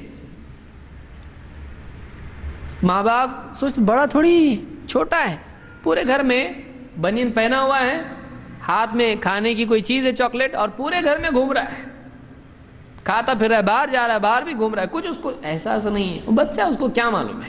وہ تو پیدا ہی بغیر، وہ تو بغیر بنین کے پیدا ہوا ہے، اس کو کپڑے ہی نہیں تھے اس کے اوپر، پہنانا تو آپ نے اس کو ہے. اب ماں بھی بولتی ہے کہ اب بار بار کون پہنا ہے، اسی میں پیشاب کر دیتا ہے، تو اس کو کیا کرو، اوپن ایئر میں ہی رکھو. پورا مسل دھونے کا مسئلہ ہی نہیں ہے. چلتا پھرتا ہے، وہ 4 پاؤں پہ نہیں چل رہا ہے، ابھی 2 پاؤں پہ چلنا شروع کیا اس نے، کھیلتا کودتا ہے اور بغیر نیچے خالی، اوپر بھرا ہوا. اب بتائیے، جب وہ بچے بچیاں سب ان میں کھیلے گا گھر کے اندر، ان لوگوں میں سے حیا نکل جائے گی بچپن سے. لیکن اگر بچپن ہی سے اس کو، ارے تو کیا کر رہا ہے، تو ننگا، وہ فوراً بھاگتے گیا اور پہن کے آیا اس نے، تو اس کو معلوم پڑے گا کہ یہ بھی چھپانے کی چیز ہے. حیا اس میں آئے گی، حیا اس میں آئے گی. لیکن ہمارے گھروں میں یہ ایک مثال ہے، ایسی کتنی مثالیں ہیں، کتنی چیزیں بچوں میں ہوتی ہیں. جھوٹ بولتے ہیں بچے، کھیلتے کہتے ہیں ہمارے سامنے جھوٹ بولتے ہیں. اب ہم جانے تو بچہ ہے، اس کو بلا کے بولنا چاہیے، تو نے جو بات کی نا کھیل میں، تو نے جھوٹ کی، پہلے تو نے ایسا کہا، ایسا کہا، ایسا کہا نا، تو نے جھوٹ بولا نا، تو نے، وہ اقرار کرے. پہلے تو بولے گا نہیں بولا میں نے کچھ، کیونکہ بچے کے پاس پہلے ہی پوچھنے کے بعد نو ہوتا ہے، وہ نہیں مانتا ہے. بعد میں مانے گا ہاں میں نے ایسا کیا. اس کو آپ شروع سے عادت ڈالیں. اور آپ کیا عادت ڈالیں اس کو کہ تو سچ بولے گا تو پٹائی نہیں کروں گا. اس کو کانفیڈنس ہونا چاہیے کہ اگر میں نے سچ بولا تو میری پٹائی نہیں ہوگی، صرف مجھ کو کی جائے گی. 2-4 مرتبہ اگر اس کو ایکسپیرینس ہو گیا کہ سچ بولے تو مار سے بچ جاتے ہیں، وہ ہمیشہ سچ بولے گا. لیکن آپ نے کہا اس کو، اب باپ کبھی کبھی بہت عقل مند بیوقوف ہوتا ہے. عقل مند بیوقوف یعنی پہلے عقل مند اگلوانے میں اور بیوقوف اصلاح میں. پہلے کہے گا تو بول، سچ بول، نہیں ماروں گا. اب بچے نے بتا دیا ہاں میں نے چوری کی تھی، پھر دھلائی اس کی، چوری کرتا ہے. اب اس کو معلوم پڑ گیا کہ سچ بولنے میں بھلا نہیں ہے بلکہ بلا ہے. وہ کبھی نہیں اگلے گا، کبھی نہیں بولے گا. اس کو معلوم، پہلے تو بولتے ہیں ایسا، بول نہیں کروں گا، بعد میں وعدہ خلافی کرتے ہیں یہ. لیکن اگر واقعی آپ اس کو بولتے ہیں دیکھ سچ بولا اس لیے تو بچ گیا، اور یہ غلط کام کیا تو نے، آئندہ اگر ایسا کرے گا تو بہت پٹائی کروں گا، اور ہاں دیکھ سچ بولا تو نے، بہت اچھا کام کیا تو نے، ہمیشہ سچ بولنا چاہے نقصان ہو، اور تو جب بھی سچ بولے گا پٹائی سے بچے گا۔ کبھی بھی آپ اس کو جوان ہو جائے گا تب بھی آپ پوچھیں گے اس کو یاد، اس کی ٹریننگ آپ نے اسی کی ہے، سچ بولنا ہی آپ نے سکھایا اس کو، یہ اس کے سب کانشیس مائنڈ میں بیٹھ گیا ہے کہ سچ بولنے سے بچ جاتے ہیں، سچ بچ، وہ پھر دین میں بھی سچ بولے گا اور زندگی میں سچ بولے گا، اس کو سچ کی قدر ہوگی۔ شروع سے ہی جھوٹ بولنا آپ اس کو سکھا دیں، جا بول باہر جا کے ابو نہیں ہے گھر میں، وہ تو بولا اب تو ابو بڑے بولتے ہیں تو چھوٹوں کا کیا ہے، آپ دوسروں سے بول رہے ہیں وہ آپ سے بولے گا۔ ایسی کئی چیزیں ہیں، ہم بہت غلطی کرتے ہیں۔ بچوں کی تربیت میں ہم کو یاد رکھنا چاہیے کہ ہم چھوٹے بچپن سے ان کی اصلاح کریں اور ان کو ایجوکیٹ کریں۔ دیکھیے آپ نے کیا کہا، دو چیزیں یہاں کی، کیخ کیخ ارم بہا، تھوک دے اس کو، پھینک دے اس کو، نمبر ایک پریکٹیکلی اس کو اس غلطی سے باہر نکالنا، نمبر ون۔ نمبر ٹو دوسری چیز، ام علمت ان لا ناکل الصدقہ، تجھ کو معلوم نہیں ہے ہم صدقہ نہیں کھاتے ہیں، تو آپ نے اب کوئی آدمی لگا بچے کو اتنا صدقہ نہیں کھاتے ہم، کیا اتنا مسئلے مسائل میں بچوں کو کہیں کو ڈال رہے، بڈھے بھی تو نہیں ابھی تک، بچے کو آپ مسئلے مسائل سکھا رہے۔ نبی کیا کر رہے ہیں، چھوٹا بچہ ہے 6 سال کا مشکل سے ہے، 6 سال کا مشکل سے ہے، آپ بچے کو، ایسا بچہ جو اٹھا کے کھجور ڈال دیا، بتائیے کتنا ایجوکیٹڈ ہے وہ، کتنی عمر کا ہے وہ، آپ اس بچے کو سکھا رہے ہیں ہم صدقے کی کھجور نہیں کھاتے ہیں، ایک شرعی مسئلہ اس کو بتا رہے ہیں۔ بچے یاد رکھتے ہیں، آپ بھول جاتے ہیں۔ بچے آپ کو بولتے ہیں آپ نے اس دن کہا تھا نا مجھ کو لے جائیں گے گارڈن کو، بچے برابر یاد رکھتے ہیں، بچوں کو برابر یاد رہتا ہے، ہم بھول جاتے ہیں، بچوں کو یاد رہتا ہے، بچے یاد رکھتے ہیں۔ ہم بولتے بچہ اس کو کیا یاد رہے گا، ارے آپ کو یاد ہے کہ نہیں بچپن کا، آپ کو یاد رہتا ہے تو اس کو بھی یاد رہتا ہے۔ تو ہم بچوں کو ایجوکیٹ کریں، ان میں یادداشت کی کیپیسٹی ہوتی ہے، ان کی میموری بہت ریسیپٹیو ہوتی ہے، ہم ان کو علم دیتے چلے جائیں، سمجھ میں آئے گا نہیں آئے گا، بعد میں یاد تو رہے گا، میموری کا حصہ تو رہے گا، وہ یادداشت کا حصہ رہے گا۔ اس لیے ایک بات یہ معلوم ہوئی کہ غلطیوں کی اصلاح صرف بڑوں کی نہیں ہے، بلکہ زیادہ اہمیت بچوں کی ہے، کیونکہ اگر بچے کو بچپن ہی سے آپ اس کی اصلاح کریں تو آپ کو بعد میں تکلیف نہیں ہوگی، وہ بچہ بچپن ہی سے پروان چڑھے گا تو صحیح مزاج کے ساتھ بڑھے گا، بعد میں آپ کو بہت گھسنا نہیں پڑے گا اس کو۔ ایک برتن ہے آپ نے رکھ دیا اوپر اٹھا کے، اگر آپ بار بار اس کو دھوتے ہیں تو آپ کو بہت زیادہ طاقت کی ضرورت نہیں پڑتی ہے، آپ دیکھ لیجیے، عورتوں سے پوچھیے گھر پہ جا کے۔ اور اگر سال کے بعد آپ نے وہ برتن اوپر سے اتارا نیچے، اس پہ جو دھول جمی ہے وہ دھول اس سے چمٹ گئی ہے، اب اس کو آپ صرف جھٹک کے کپڑے سے آپ صاف نہیں کر سکتے، آپ کو بہت گھسنا پڑے گا اس کو، بلکہ بعض اوقات زنگ بھی لگ سکتا ہے کسی چیز کو۔ تو ایک چیز کو آپ چھوڑے رکھیں اس کو زنگ لگ جاتا ہے، خراب ہو جاتی ہے وہ چیز، آپ اس کو بار بار وقت پر صاف کرتے رہیں، وہ چیز صاف رہتی ہے۔ یہ عام قاعدہ ہے، یہ برتن کا نہیں، ٹیبل کا نہیں، شیشے کا نہیں، بلکہ انسان کے دل اور اس کی عقل کا بھی حال ہے، اس کو بار بار صاف کرتے رہنا چاہیے۔ تو یہ قاعدہ ہے، آدمی اپنی کار کو صاف کرتا ہے، اپنے گھر کو صاف نہیں کرتا ہے، اپنی بائک کو برابر چمکاتا رہتا ہے، صبح اٹھ کے برابر دانتوں کو چمکاتا ہے، کہ گھر دل کو صاف کرنا بھی تو ضروری ہے، یہ کون کرتا ہے؟ تو یہ ذمہ داری اس کو ہم کو کرنا چاہیے۔ تو معلوم یہ ہوا بچوں کو بھی تنبیہ کرنا چاہیے، اصلاح کرنا چاہیے، بچہ ہے کر کے اس کو چھوڑنا نہیں چاہیے۔ نصیحت میں بچوں کو بڑوں کی طرح اور بڑوں کو بچوں کی طرح نہیں سمجھانا چاہیے۔ ایک آدمی ہر ایک کی عمر کا لحاظ کرے، اس کے سوشل سٹیٹس، اس کی جو سماج میں اس کی پوزیشن، اس کا بھی لحاظ کریں۔ مثلا ایک عالم صاحب ہیں، بیان دے دیا، آپ پبلک میں اس کو کچھ بھی بولنا شروع کر دیے، کیا مولوی صاحب آپ کو عقل نہیں ہے، آپ کو معلوم نہیں، اتنے سمجھدار ہے کہ آپ ایسی پاگلوں سے حرکت کرتے، کیا بول دیا آپ؟ اب آپ نے 4 آدمی کے بیچ میں اس کو بے عزت کر دیا، یہ غلطی ہے۔ کوئی آدمی بڑا ہے، کوئی عمر دراز ہے، بزرگ ہے، آپ اس کو 4 آدمی کے بیچ میں بے عزت کر دی، یا ایسے انداز میں آپ نے بات کی کہ اس کی بے عزتی آپ نے کر دی، اس کی عمر کا لحاظ نہیں کیا آپ نے۔ کوئی آدمی سماج میں بڑا مرتبہ رکھتا ہے، لوگ اس سے ڈرتے ہیں، لوگ اس کی عزت کرتے ہیں، آپ نے اپنے آپ کو چمکانے کے لیے کہ دیکھو میں بھی کچھ ہوں، آپ کی ڈیرنگ بتانے کے لیے یا آپ کے علم کو لوگوں کے سامنے بتانے کے لیے آپ نے اس کی غلطی پکڑ کے دکھائی لوگوں کے سامنے، دیکھو میں بھی کیسے غلطی پکڑتا ہوں، کسی کو چھوڑتا نہیں ہوں، بڑا ہو چھوٹا ہو سب میرے آگے چھوٹے ہیں۔ آپ نے اپنے آپ کو بڑا ثابت کرنے کے لیے اس کو بے عزت کر دیا۔ اس کی اصلاح نہیں ہوگی، بلکہ اس کا نقصان بعض اوقات ہوتا ہے۔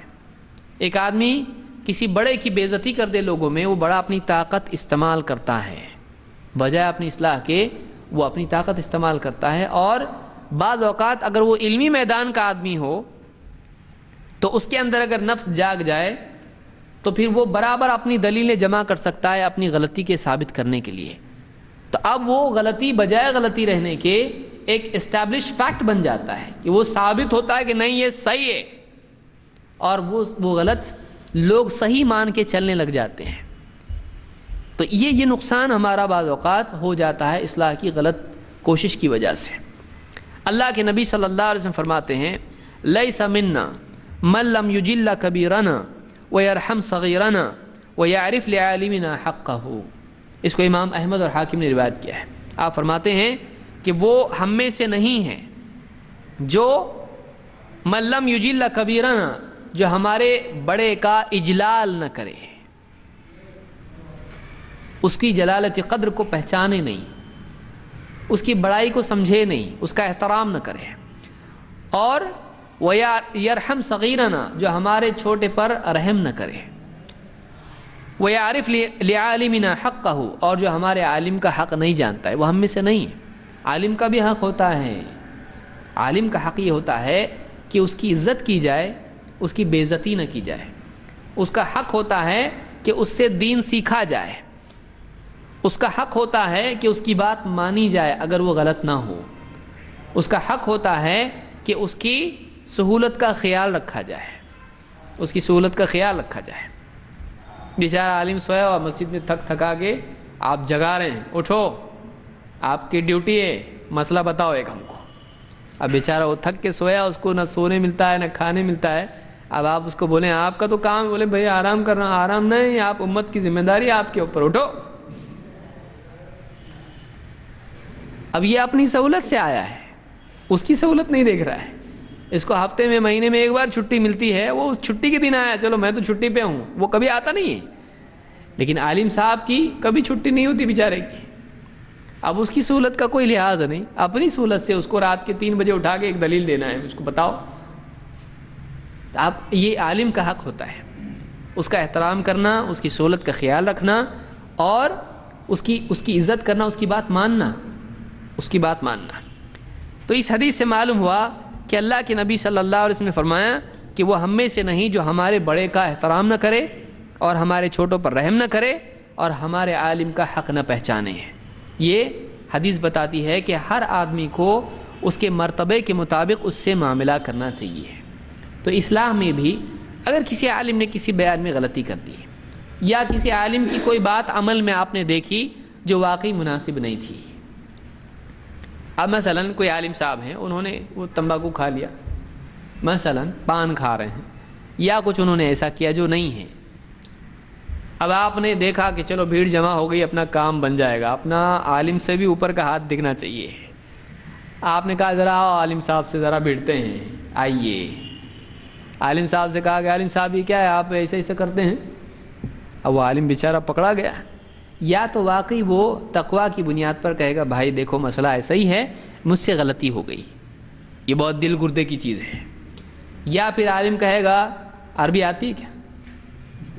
اب آپ کو عربی نہیں آتی ہے، کون سی حدیث ہے بتاؤ ذرا اس بارے میں، تمباکو حرام ہے کہاں ہے؟ اب اس کو نہیں معلوم، ٹھہرو آپ لوگ ادھر رکو میں آتا ہوں پوچھ کے۔ تو عالم کہے گا دیکھو ایسے ایسے اٹھ کے آ جاتے ہیں، مسئلہ تو معلوم نہیں، دلیل معلوم نہیں ہے، نہ عربی پڑھنے آتی ہے، اگر پڑھ کے بھی بتا دیا قرآن میں تو ایک جگہ ایسا ہے، کہ ٹھیک ہے آیت پڑھ کے سناؤ ذرا۔ اب آیت پڑھ کے سنائی اس نے، عالم صاحب کیا بولیں گے؟ آپ کی تجوید میں ایک آیت میں 15 غلطیاں ہیں۔ اب ٹاپک کیا ہو گیا؟ تمباکو تو گئی، اب معاملہ اس کی تجوید کا ہو گیا۔ کہاں پڑھے آپ؟ کہاں سے سیکھتے آپ؟ روزانہ آپ آتے ہو، میں روزانہ بیٹھتا ہوں پڑھانے کے لیے، تجوید میں تو کبھی دکھتے نہیں آپ کو قرآن پڑھنا نہیں آتا، آپ مسئلے مسائل میں گھس گئے. اب اس کو موقع مل گیا، پبلک بھی ہنس رہی ہے. تو ایسا ہو سکتا ہے. اس کی وجہ اگر آپ نے دیکھا کہ عالم صاحب اکیلے کب ملیں گے، اکیلے گئے، کہا دیکھیے آپ، اللہ نے آپ کو اتنا علم دیا ہے اور آپ اتنے اچھے انسان ہیں، ہم بہت احترام کرتے ہیں آپ کا، لیکن ایک بات ایسی جس کی وجہ سے کئی لوگ کنفیوز ہو جاتے ہیں اور یہ سمجھ سکتے ہیں کہ گویا کہ یہ حلال ہے، کیونکہ عالم نبیوں کے وارث ہوتے ہیں اور لوگ عالم کے قول سے نہیں بلکہ عمل سے بھی دلیل پکڑتے ہیں. کبھی آپ بتائیے، آپ کا عمل دیکھ کے کہ آپ تمباکو کھاتے ہیں یا آپ داڑھی کترواتے ہیں یا آپ ایسا، آپ کا ٹخنوں سے نیچے پاجامہ ہے، اگر کوئی دیکھ لے اس کو اور یہ سمجھے کہ جائز ہے تو آپ اس کا سبب بن سکتے ہیں، اور ہم نہیں چاہتے ہیں کہ آپ کو نقصان دنیا یا آخرت میں ہو. میں آپ کو اکیلے میں اس لیے کہہ رہا ہوں کہ میں چاہتا ہوں کہ آپ اس پہ غور کریں. ہو سکتا ہے مجھ سے سمجھنے میں غلطی ہو رہی ہو، اگر ایسا ہے تو آپ مجھ کو سمجھا دیں، لیکن یہ بات ہے، اس لیے میں ایک محبت کی وجہ سے، آپ کے احترام کی وجہ سے میں آپ سے بات کر. اب دیکھیے اس کا امپیکٹ کتنا اچھا ہوگا. لیکن اس میں کیا ہے، اپنی عزت تھوڑی ملتی نہیں اپنے کو، تھوڑا اپنا جھنڈا اونچا نہیں ہوتا ہے. اس میں نفس ٹوٹتا ہے، چھوٹا بن کے بولنا پڑتا ہے. اور چھوٹا بننا تو ہم نے بچپن سے سیکھا نہیں، ہم بچپن سے بڑے تھے. تو یہ مصیبت ہوتی ہے. تو اصلاح کے لیے پہلے اپنی اصلاح کرنی پڑتی ہے، اپنے دل کی اصلاح کرنی پڑتی ہے، اپنے کو سیٹ کرنا پڑتا ہے، پھر اس کے بعد فائدہ ہوتا ہے. کیونکہ جس کا مقصد واقعی نتیجہ ہو، اصلاح ہونا ہو، وہ آدمی اس نتیجے کے لیے پہلے اپنے کو ایڈجسٹ کرتا ہے. لیکن جس کا مقصد اپنی بڑائی ہو، سامنے والے کی بے عزتی ہو، تو وہ تو اصلاح ہو یا نہ ہو، وہ اپنا مقصد یاد رکھتا ہے، مقصد اس کا پورا ہو گیا. اگر بے عزتی ہو گئی تو اس کا نام روشن ہو گیا تو مقصد پورا ہو گیا اس کا، چاہے پھر اس آدمی کا سدھار ہو یا نہیں ہو. تو یہ نیت کا معاملہ بہت بڑا دخل اس میں ہوتا ہے. تو یہ بھی یاد رکھیں کہ جس سے ہم بات کریں بڑوں سے، تو ان کی اصلاح کے وقت میں ہم سمجھداری کا طریقہ اختیار کریں کہ اصلاح ہو جائے اور ان کی عزت پہ کوئی آنچ نہ آئے. آپ خود اپنے بارے میں سوچیں. 4 آدمی کے بیچ میں کوئی آدمی آپ کا انسلٹ کر کے آپ کو بولے مانو ابھی لکھ کے دو، آپ مانیں گے؟ نہیں مانیں گے، الا ماشاء اللہ. بعض اوقات آدمی پہلے نہیں بولتا، پھر بعد میں سوچتا جانے دو، ابھی بے عزت نہیں ماننے میں بھی عزت جائے گی تو مان لو. ایسا بھی ہوتا ہے. اللہ تعالیٰ حفاظت فرمائے. آدمی کی نیت بہت اونچی چیز ہوتی ہے. نیت آدمی کو اونچا کرتی ہے، نیت آدمی کو گرا دیتی ہے. بہت سے چھوٹے کام نیت کی وجہ سے اونچے ہو جاتے ہیں، بڑے ہو جاتے ہیں، اور بہت سے بڑے کام نیت کے گھٹیا ہونے کی وجہ سے چھوٹے اور گرے پڑے کام بن جاتے ہیں. آخرت کی ترازو میں ان کا وزن نہیں ہوتا ہے. اور آگے آئیے، غلطیوں کی اصلاح میں ایک چیز یہ بھی ہے کہ کسی ایک غلطی کی وجہ سے ایک آدمی کو مجرم نہ بنا دیا جائے. ایک آدمی واقعی اچھا انسان ہوتا ہے اور کبھی کبھی وہ بڑی غلطی بھی کر دیتا ہے. اس ایک غلطی کی وجہ سے اس کو ڈیناؤنس نہیں کرنا چاہیے، اس کو بالکل مردود نہیں بنانا چاہیے، بلکہ اس کی باقی خوبیوں کو بھی نگاہ میں رکھنا چاہیے. بڑے آدمی سے بعض اوقات بڑی غلطی ہوتی ہے، اچھے آدمی سے بعض اوقات ایک برا کام ہو جاتا ہے. تو اب اس ایک غلطی کی وجہ سے اس کو ہمیشہ کے لیے رد کر دینا، یہ بھی اسلامی طریقہ نہیں ہے. اسلامی طریقہ یہ ہے کہ اس کی غلطی کو غلطی مانا جائے اور اوور آل وہ کیسا ہے، مجموعی طور پر اس پر کیا حکم لگے گا، یہ بھی دیکھنا چاہیے. عمر بن خطاب رضی اللہ عنہ کہتے ہیں ان رجلا علی عہد النبی صلی اللہ علیہ وسلم کان اسمہ عبد اللہ وکان یلقب حمارا. اللہ کے نبی صلی اللہ علیہ وسلم کے زمانے میں ایک صاحب تھے، ان کا نام عبداللہ تھا اور ان کو لوگ حمار کہتے تھے، ان کا لقب تھا. وَكَانَ يُضْحِكُ رسول اللہ صلی اللہ علیہ وسلم. اور ان صاحب کی عادت تھی کہ جب بھی اللہ کے نبی صلی اللہ علیہ وسلم کی مجلس میں ہوتے تو آپ کو ہنسا دیا کرتے تھے. ایسی کوئی بات بول دیتے تھے جس سے اللہ کے نبی صلی اللہ علیہ وسلم کو بھی ہنسی آتی تھی. تو تھوڑا سا خوش مزاج، زیادہ ہی خوش مزاج انسان تھے کہ آپ صلی اللہ علیہ وسلم کو ہنسایا کرتے تھے. وَكَانَ النَّبِيُّ صلی اللہ علیہ وسلم قَدْ جَلَدَهُ فِي الشَّرَابِ. اور ان کا حال یہ تھا کہ اللہ کے نبی صلی اللہ علیہ وسلم آلریڈی اس سے پہلے بھی ان کو ایک مرتبہ شراب پینے کی وجہ سے سزا دے چکے تھے. قاعدہ ہے. تو شراب پی کر آنے کی وجہ سے ان کو لایا گیا, ان کو سزا اس کی دی گئی. فَأُتِيَ بِهِ يَوْمًا, پھر ایک بار ایسا ہوا کہ پھر ایک بار ان کو لایا گیا. فَأَمَرَ بِهِ فَجُلِدَ, آپ نے حکم دیا, شراب کی حالت میں لے کر آئے تو آپ نے حکم دیا تو ان کو سزا اس کی دی گئی. شراب پینے کی سزا کیا ہے؟ جو جس کو ہاتھ سے, جوتے سے, کپڑے جیسا ہے اس کو مارے. اسلامی سزا اس کی یہ تھی اس زمانے میں, اور آج بھی یہی ہے اسلامی حکومت میں. فقال رجل من القوم, اب آپ نے حکم دیا تو لوگوں نے پیٹا ان کو. تو قوم میں سے ایک آدمی نے کہا اللہم لعنہ ما اکثر ما یؤتی بہ, اے اللہ اس پر لعنت فرما, اے اللہ اس پر لعنت ڈال دے اپنی. کتنی بار آتا ہے, یعنی کتنی بار پکڑا جاتا ہے شراب پینے میں اور پھر سزا ہوتی ہے, اس پر اللہ کی لعنت ہو, بار بار پیتا ہے. فقال النبی صلی اللہ علیہ وسلم لا تلعنوہ, آپ نے کیا کہا؟ اس پر لعنت مت کرو, اس پر لعنت مت کرو. فواللہ ما علمت انہ یحب اللہ ورسولہ, اللہ کی قسم میں تو بس اتنا ہی جانتا ہوں کہ یہ اللہ سے اور اس کے رسول سے بڑی محبت کرتا ہے. اس کے دل میں اللہ اور اس کے رسول کی محبت ہے, اگرچہ یہ غلطی کر رہا ہے لیکن اس کے دل کا حال کیا ہے؟ اس کے دل میں اللہ اور اس کے رسول کی بہت محبت ہے, کوٹ کوٹ کے بھر دی گئی اس کے دل میں. لیکن بعض اوقات آدمی بعض کمزوریوں کی بنیاد پر کچھ غلطی کرتا ہے, تو وہ غلطی ہے, محبت کی وجہ سے سزا روکی, سزا تو ملے گی. غلطی کو غلطی ہی کہا جائے گا, یہ نہیں کہ بہت اچھا ہے اس لیے غلطی بھی صحیح نہیں. غلطی ہے, لیکن لعنت مت کر اس کے اوپر, کیونکہ یہ آدمی اللہ اور اس کے رسول سے بہت محبت کرتا ہے. تو ایک آدمی کی خوبیوں پر نگاہ ہونا چاہیے. بعض اوقات وہ غلطی کر دیتا ہے لیکن اس کی وجہ سے فوراً اس پر لعنت کرنے لگ جانا اسلام کا طریقہ یہ نہیں ہے. بلکہ اس سے برا طریقہ یہ ہے کہ ایک آدمی لعنت تو لعنت, اس کے بارے میں جہنم کی فتوے دینے لگ جائے, کفر کے فتوے دینے لگے. یہ اچھی بات نہیں ہے کہ کوئی آدمی مثلا نماز کو نہیں آتا, یا کوئی آدمی مثلا شراب پیتا ہے, کوئی آدمی گناہ کرتا ہے, کوئی آدمی وہ تو سدھرے گا نہیں, وہ تو ایسے ہی مرے گا, جہنم ہی دکھتا ہو, وہ تو جہنم میں ہی جائے گا.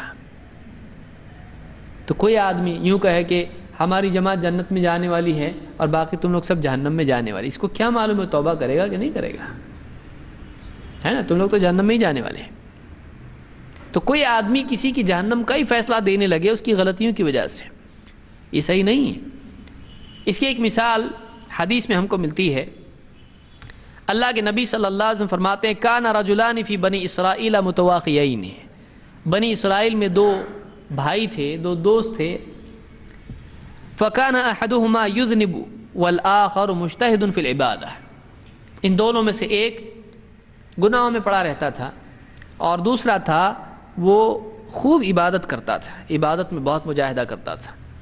فکان لا یزال المجتہد یرى الآخر علی الذنب, تو جب بھی وہ مجتہد عبادت میں اجتہاد کرنے والا, بہت ہی مجاہدہ کرنے والا, جب دوسرے سے ملتا تو دیکھتا کسی نہ کسی گناہ میں پڑا ہوا ہے. فیقول اقصر, وہ بولتا تھا گناہ چھوڑ دے. فوجدہ یوما علی ذنب فقال له اقصر, ایک دن پھر ملاقات ہوئی اور وہ گناہ میں تھا. اس نے کہا گناہ مت کر, چھوڑ دے گناہ کو, کیا زندگی یہ رستہ چھوڑ. فقال خلنی وربی ابعثت علی رقیبا, اس نے کہا رہے چھوڑ مجھ کو, میرے اللہ کے معاملے کو چھوڑ دے, میرے معاملے کو اللہ پہ چھوڑ دے, ہمارا معاملہ ہے اللہ کا, میرا معاملہ ہے, چھوڑ ہم کو. میرے اوپر داروغہ ہے کہ تو, میرے اوپر تجھ کو داروغہ بنا کے, میرا رکھوالا بنا کر بھیجا اللہ نے تجھ کو, بول دیا اس نے. فقال واللہ لا یغفر اللہ لک, اس نے کہا اللہ کی قسم اللہ تیری کبھی مغفرت نہیں کرے گا. اولا یدخلک اللہ الجنہ, یا یوں کہا کہ اللہ تجھ کو کبھی جنت میں نہیں ڈالے گا. بول دیا غصے میں آ کے, ایمان کا جذبہ لیکن الفاظ غلط. فقبض ارواحهما فاجتمعا عند رب العالمین, اللہ نے دونوں کی روح قبض کی اور دونوں کے دونوں اللہ رب العالمین کے ہاں جمع ہوئے۔ فقال لهذا المجتہد اکنت بی عالما او کنت علی ما فی یدی قادرا، عبادت گزار سے اللہ نے پوچھا کہ کیا تو میرے بارے میں جانتا تھا میں کیا فیصلہ کرنے والا ہوں، اس کے بارے میں جہنم کے میں ڈالنے والا ہوں، تجھ کو معلوم تھا؟ یا میرے ہاتھ میں جو ہے فیصلے کی قدرت، کیا تو اس پر قادر تھا کہ تو اپنی طرف سے جہنم کا فیصلہ کر دے جو میرے ہاتھ میں ہے؟ وقال للمذنب اذهب فادخل الجنہ فادخل الجنۃ برحمتی، گناہ گار سے اللہ نے کہا جا جنت میں جا، میری رحمت سے جنت میں جا۔ وقال للآخر اذهبوا به الى النار، اور دوسرے سے کہا، فرشتوں سے کہا اس کو لے جاؤ جہنم میں، لے جاؤ اس کو جہنم میں لے جاؤ۔ ابو ہریرہ رضی اللہ تعالیٰ کہتے ہیں اس حدیث کو بیان کر کے، والذی نفسی بیدہ لتکلم بکلمۃ او بقت دنیاہ وآخرتہ، اللہ کی قسم اس نے ایک جملہ زبان سے ایسا نکالا جس کی وجہ سے اس کی دنیا بھی برباد ہوئی، آخرت بھی برباد ہو گئی۔ اس کو امام احمد اور ابو داؤد نے روایت کیا اور شیخ الالبانی نے اس کو صحیح کہا ہے۔ اس حدیث سے معلوم ہوتا ہے کہ بعض اوقات ایک گناہ گار ہے، دل اس کا اچھا ہوتا ہے، اور اللہ تعالیٰ ایک انسان کے دل اور اس کی زندگی کو دیکھ کے فیصلہ کرتا ہے۔ کبھی ایسا ہوتا ہے کہ اللہ تعالیٰ گناہ گار ہوتا ہے، اللہ اس کو معاف کر دیتا ہے، اللہ کا اختیار ہے، اللہ کسی کی جنت چھین کے تو اس کو نہیں دے رہا ہے نا۔ ایک آدمی ہے گناہ گار ہے صبح سے شام تک، جوانی سے لے کے موت تک، اگر اللہ اس کو جنت میں ڈال دے، آپ کا کیا لیا اللہ نے؟ اپنی طرف سے دیا ہے، دنیا میں نہیں دے رہا اس کو۔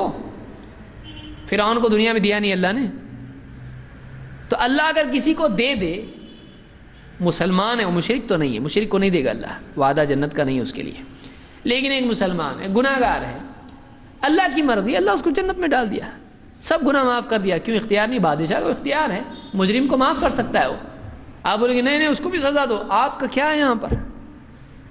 آپ کا حکم توڑا اس نے اللہ کا حکم توڑا، اللہ کی مرضی، ٹھیک ہے توڑا میں معاف کر دیا اس کو۔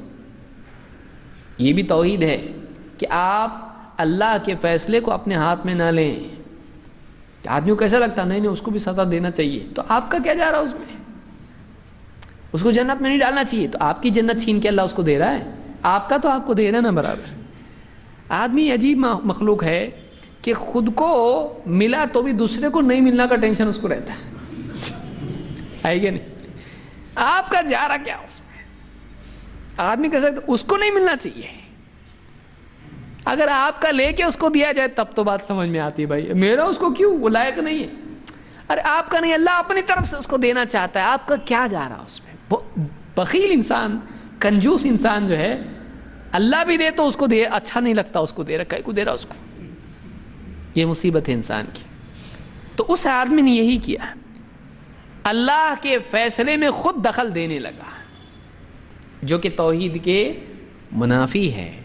توحید یہ کہ اللہ ہی کے لیے فیصلے کا اختیار ہے، الیس اللہ باحکم الحاکمین، لیکن اس نے اپنی طرف سے اللہ کا کام خود کیا۔ اللہ تیرے کو جنت میں کبھی نہیں ڈالے گا۔ اللہ نے کہا نہیں، ایسا بولتا ہے، میرا کام تو کرتا ہے، تو جہنم میں جا۔ اس بولنے کی وجہ سے، میرے بارے میں بے ادبی کرنے کی وجہ سے، میرا کام تو کرنے کی کوشش کرنے کی وجہ سے۔ اور یہ ان اللہ لا یغفر ان یشرک بہ ویغفر ما دون ذلک لمن یشاء، اللہ شرک کی مغفرت نہیں کرے گا، باقی جس کے لیے چاہے گا مغفرت کا اعلان کر دے گا، جو گناہ چاہے، جتنے گناہ چاہے بخش دے، سب معاف کر دیا، تو کیا کرے گا؟ کوئی کچھ نہیں کر سکتا ہے۔ اس طرح سے یعنی بعض اوقات آدمی دوسروں پر فتویٰ لگانے سے ان کو تو جہنم میں نہیں پہنچا پاتا ہے، خود جہنم میں پہنچ جاتا ہے۔ تو دین کی غیرت اپنی جگہ ہے، لیکن اپنی حدود میں آدمی کو رہنا چاہیے۔ اس کا یہ مطلب بھی نہیں کوئی آدمی کا دیکھو ہمارے لیے دلیل مل گئی، ہم کتنے بھی پاپی ہوں ہم کو اللہ جنت میں ڈالے گا، ایسا ضروری نہیں ہے۔ دوسری حدیثیں بھی آپ یاد رکھیں کہ ایک عورت تھی، اچھی خاصی تھی، ایک بلی کو باندھ کے رکھا، اس کو کھانے نہیں دیا، نہ چھوڑا کہ خود کھائے ڈھونڈ کے اپنا کھانا، تو اللہ تعالیٰ نے اس گناہ کی وجہ سے جہنم میں اس کو ڈال دیا۔ تو اللہ چاہے تو پکڑ کر لے، اللہ چاہے تو معاف کر دے۔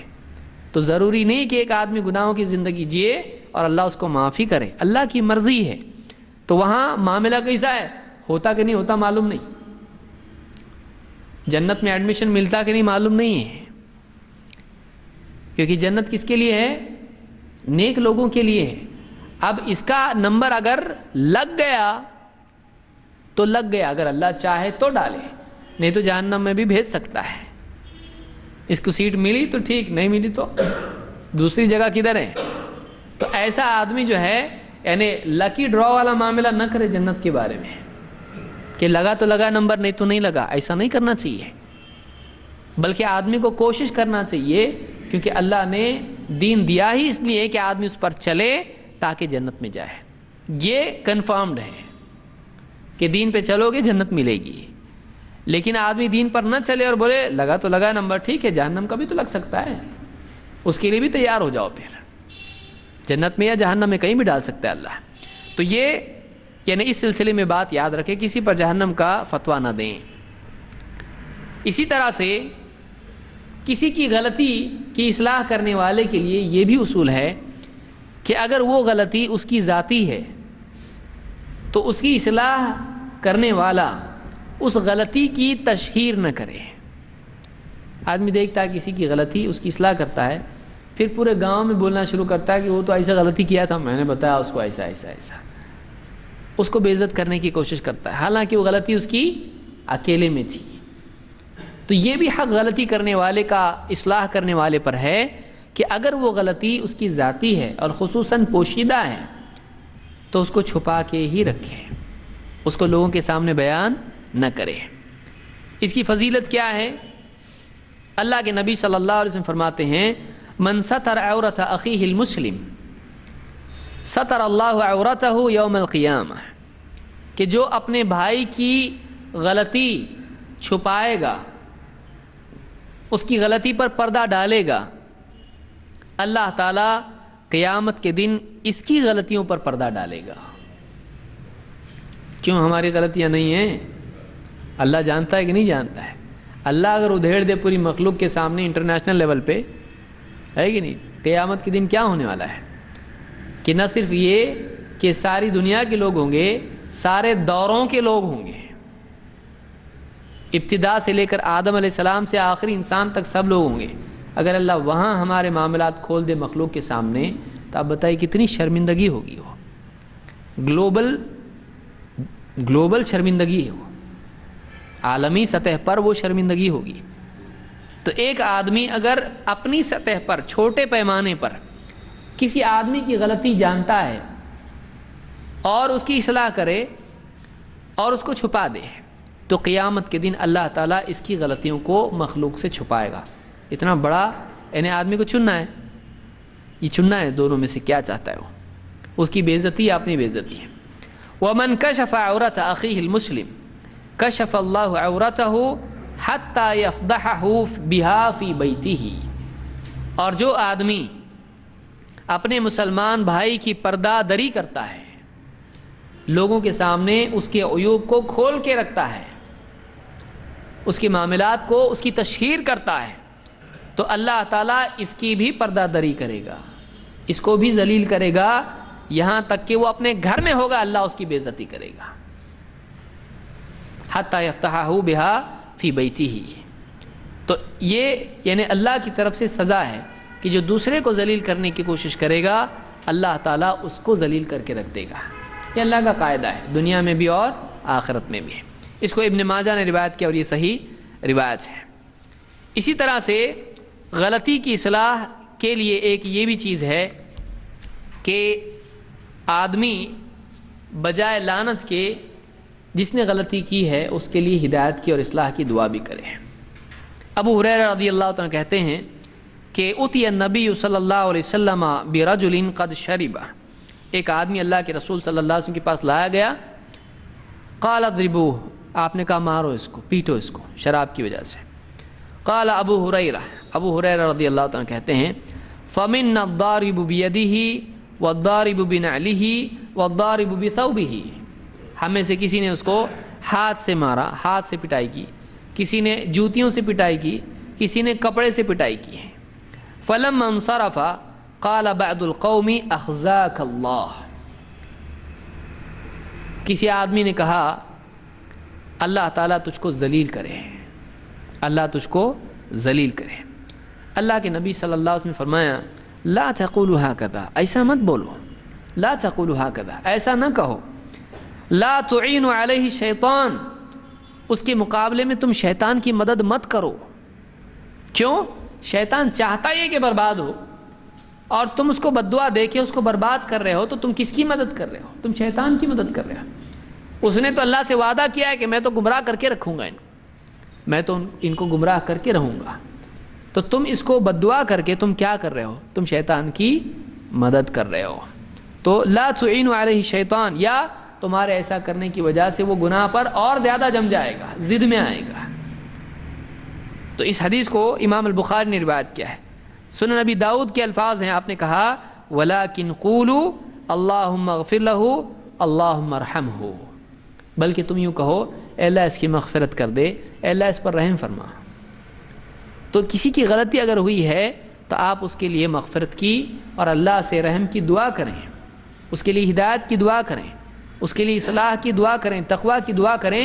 یہ زیادہ اخلاقی طریقہ ہے، ورنہ اپنی بھڑاس نکالنا گناہگار پر یہ اچھی چیز نہیں ہے۔ بعض اوقات کیا ہوتا ہے، ایک آدمی ہے وہ گناہ کرتا ہے، غلطی کرتا ہے، آپ نے اس کو بتایا تھا، پھر وہ غلطی کرتا ہے، تو اتنا غصہ آدمی کو آتا ہے، تو وہ جو غصہ ہوتا ہے آدمی خود سوچے، وہ غصہ اللہ کا حکم توڑنے کی وجہ سے ہے یا میری بات نہیں ماننے کی وجہ سے ہے کہ نہیں؟ یعنی وہ اللہ کا حکم توڑ رہا ہے اس لیے غصہ آ رہا ہے، یا میں نے بتایا نہیں مانتا میری بات اس لیے ہے؟ تو آدمی سوچے اس میں توحید کا کمال خود اس کے پاس ہے کہ نہیں ہے، یا اپنے نہیں بتایا جو میری بات نہیں مان رہا اس لیے غصے میں ہے۔ تو یہ اس کو پہلے اس کو ریپیئر کرنا پڑے گا، اس کے مینٹیننس کی ضرورت ہے کہ اس کا ابھی تک کے واقعی اخلاص دل میں پختہ ہوا نہیں ہے، یہ اپنے لیے غصے میں آ رہا ہے، اپنی ذات کے لیے غصے میں آ رہا ہے، یا اللہ کی شریعت کی پامالی کی وجہ سے غصے میں آ رہا ہے۔ پہلے اپنا جائزہ آدمی لے۔ اس لیے میں نے ابتدائی میں درس کے کہا تھا کہ یہ جو درس ہے اصلاح کرنے والوں کی اصلاح کے لیے، کہ اصلاح کرنے والے کیسے ہونے چاہیے۔ تو ایک آدمی اگر کسی کی اصلاح کرنے کے لیے نکلے، اس کو چاہیے کہ پہلے وہ خود اپنی اصلاح کرے، وہ ان اصولوں کو آداب کو سیکھے جن کے ذریعے سے وہ دوسروں کی اصلاح کر سکتا ہے۔ اللہ تعالیٰ مجھے اور آپ کو اس پر عمل کی توفیق عطا فرمائے، اور ہم سب کو واقعی اللہ کے دین کے داعی، مبلغ اور لوگوں کی اصلاح کرنے والے بننے کی توفیق عطا فرمائے۔ اقول قولی ھذا واستغفر اللہ لی ولکم۔